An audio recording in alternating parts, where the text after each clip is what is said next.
So there are a lot of questions at times which are unanswered for the candidates who are preparing for FRM Part 2. FRM Part 1 के बारे में सब लोग जानते हैं, बहुत इजीली कंटेंट अवेलेबल है, क्वेश्चंस अवेलेबल हैं, फैकल्टीज के बारे में पता है, सबको ये भी पता होता है कि कहाँ से स्टार्ट करना है. बट पार्ट 2 के लिए कंटेंट भी कम है और अच्छे फैकल्टीज की बहुत ज़्यादा कमी है. दैट इज़ वाई पार्ट 2 के बारे में ज़्यादा लोग बहुत अच्छे से ओपिनियन नहीं दे पाते. शायद अवेलेबिलिटी ऑफ रिसोर्सेज कम है इसीलिए. But part 2, according to me, is much more important than part 1 because content is very vast and difficult and lack of resources की वजह से उस पर focus करना बहुत ज़्यादा ज़रूरी है. So in this video, I'm going to cover everything about FRM part 2, कैसे करना है, study material क्या चाहिए, which question bank to follow, and the complete preparation strategy which you need to follow for clearing the part 2 exam. Alright?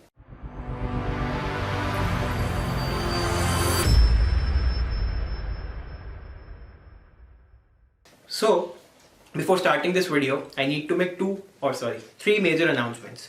First announcement is कि in the upcoming videos, I'm going to get you some podcast with industry experts, जो आपको ये बताएंगे कि FRM का India में क्या application है, इंडिया के बाहर क्या एप्लीकेशन है और अपॉर्चुनिटीज किस तरीके से स्कैटर्ड है, और apart from FRM what kind of skills you are going to pursue so that आपकी प्रोफाइल और आपकी वैल्यू बहुत ज़्यादा इंक्रीज हो जाए.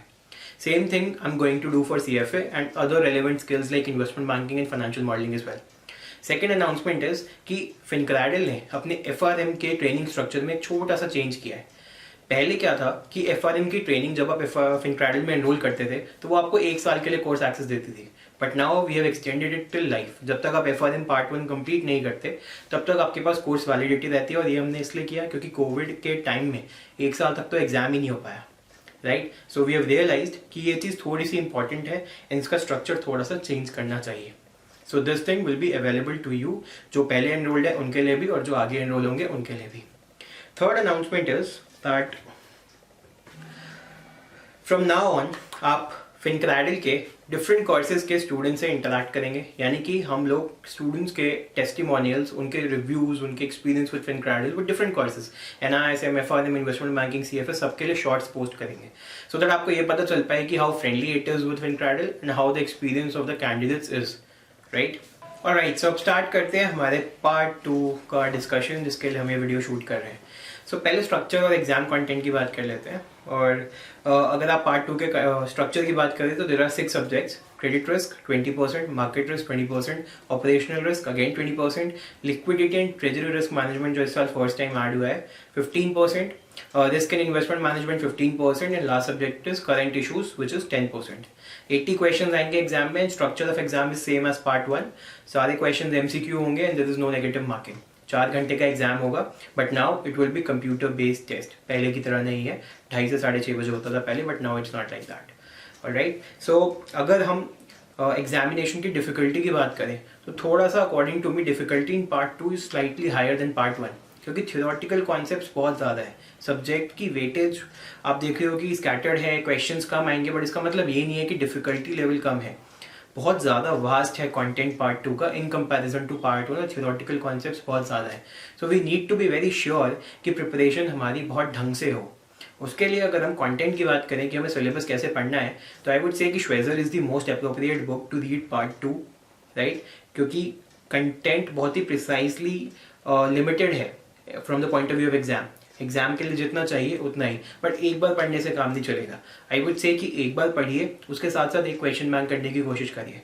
अगर साथ साथ क्वेश्चन बैंक नहीं कर पाएंगे तो it will be really difficult for us to manage question afterwards. Content पढ़ने के बाद क्वेश्चंस में अप्लाई करना will be really difficult. So it's a very high recommendation from me कि जब कंटेंट पढ़ रहे हैं तो उसके साथ साथ ही एक क्वेश्चन बैंक कर लें. तो आप क्वेश्चन बैंक कोई भी चूज कर सकते हो, श्वेजर, बाइनिक टोटल लास्ट के लिए रिविजन के टाइम पे छोड़ेंगे. स्टार्टिंग में श्वेजर कर सकते हैं या हेवल्स या वाइलीज में से कोई उठा सकते हैं.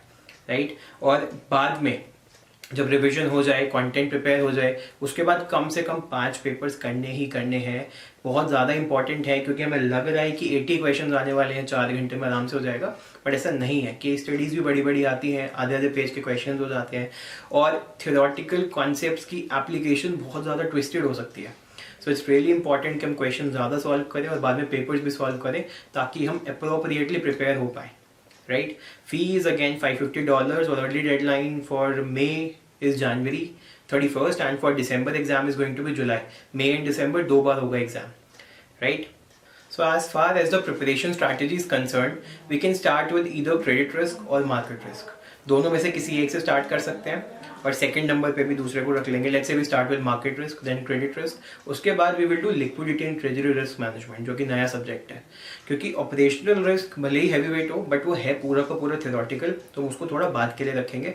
After doing liquidity we will move to risk and investment management at fourth, and fifth पे हम करेंगे ऑपरेशनल रिस्क, और लास्ट में current issues. Current issues is very basic. 5 chapters आते हैं, अगर हम 1 या 2 बार पढ़ लेंगे तो उससे ज़्यादा कुछ हमें नहीं करने की ज़रूरत है. और बहुत ज़्यादा क्वेश्चंस भी आपको करंट इश्यूज़ के अवेलेबल नहीं होंगे, क्योंकि टॉपिक चेंज होता रहता है हर साल, राइट? सो ऐसे मैनेज करना है. एक चीज़ बहुत इंपॉर्टेंट है जो ध्यान रखनी पड़ेगी, कि कोई भी ऐसा मेंटोर सिलेक्ट करो जिसका पहले से ही एक्सपीरियंस रिस्क मैनेजमेंट में रहा हो, क्योंकि ये स्पेसिफाइड रिस्क सेगमेंट की बात हो रही है. We are going to talk about credit risk, जैसा कि इंडस्ट्री में होता है, मार्केट रिस्क जैसा इंडस्ट्री में हो रहा है. तो इट्स वेरी इंपॉर्टेंट कि the concepts are backed by real life examples. जो एग्जाम्पल्स इंडस्ट्री में हो रहे हैं, उन एग्जाम्पल्स के बेसिस पे हम अपने माइंड को प्रिपेयर करें, so that we can be a risk manager. क्योंकि FRM खत्म करते ही हमें वो चीज़ें इंडस्ट्री में लगानी है. पार्ट 1 के टाइम पे it's more general finance, but part 2 में it's completely risk oriented. So it's very important कि मेंटोर हम लोग ढंग से सिलेक्ट करें, right? So we have talked about preparation strategy, content की बात हो गई, सिलेबस की बात हो गई, एग्जाम स्ट्रक्चर की भी बात हो गई. सो पार्ट 2 के लिए that is all for the content. आप लोग वेट करिए for the podcast coming next week. पहला podcast will be with Navneet Bihani sir. He is a senior consultant in Boston Consulting Group, experience of more than 14 years. और वो FRM की India में क्या applications है, जॉब अपॉर्चुनिटीज़ है, उसके बारे में हम बात करने वाले हैं. Second podcast will be with Iti ma'am. She is vice president in Morgan Stanley bank London. तो वो लंदन से ही हमारे साथ ज्वाइन करेंगी, एंड वो इंडिया के बाहर क्या अपॉर्चुनिटीज़ हैं और कैसे वो इंडिया से लंदन पहुंची on the risk management experience, that we are going to know. In the coming weeks we will be having more podcast, but उसकी इन्फॉर्मेशन आपको मिलती रहेगी. Alright, so stay tuned with FinCradle for getting all these updates and all the help you need. In the description box, FRM का Telegram group आप लोग join कर सकते हैं, and you can talk to me directly.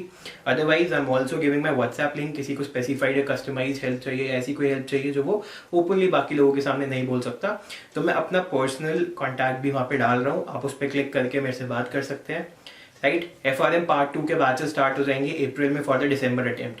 मई के लिए we are not starting a new batch as of now, right? So you can enrol for that and you can inquire for that on the description box में जो link दे रखा है वहीं से, right?